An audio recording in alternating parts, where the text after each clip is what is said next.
আল্লাহ তাআলাকে স্বপ্নে দেখলেন, সুবহানাল্লাহ বলবেন না?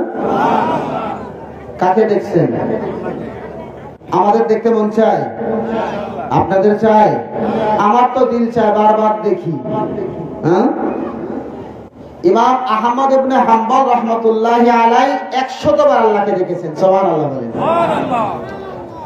100 বার আল্লাহকে দেখার পরে কৌতূহল জাগলো।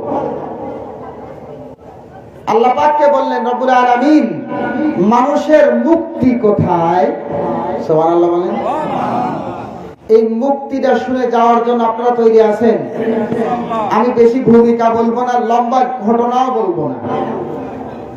এই একটা কথা আমরা কি এখান থেকে নিয়ে যেতে পারবো ইনশাআল্লাহ? কারণ আজকে হাফেজে কোরআনের মাথায় পাগড়ি উঠবে, ঠিক না বেঠিক? এদের সম্মান আপনারা আমরা দিতে পারবো না, দিবেন কে?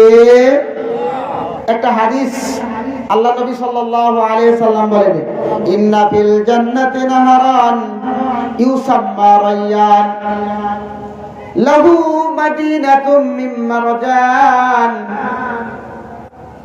আল্লাহর নবী সাল্লাল্লাহু আলাইহি ওয়াসাল্লাম বলেন, জান্নাতের মধ্যে একটা নদী আছে, একটা নদী। কয়টা নদী? এই নদীর পার্শ্ববর্তী একটা শহর আছে, যে শহরটা লুলু মারজান, দামি দামি পাথর দ্বারা নির্মিত। ওই নদীর পার্শ্ববর্তী ওই শহরে প্রবেশ করার জন্য 70,000 দরজা আছে। ধরে বলেন আল্লাহু আকবার।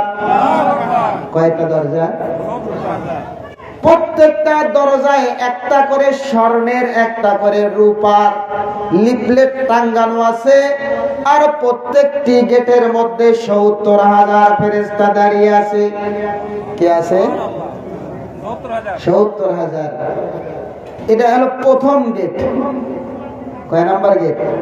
এখানে হাফেজে কোরআনে বাবা আছেন কয়জন? আমি একজন আছি, আপনারা আছেন? আলহামদুলিল্লাহ, বলেন আল্লাহু আকবার। আল্লাহর নবী বলেন, ওই গেটের সামনে যখন হাফেজদেরকে নিয়ে যাওয়া হবে,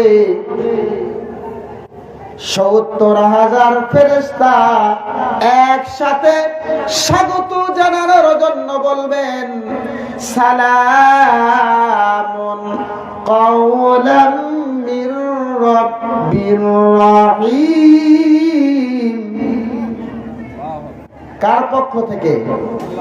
আল্লাহ রাব্বুল আলামিনের পক্ষ থেকে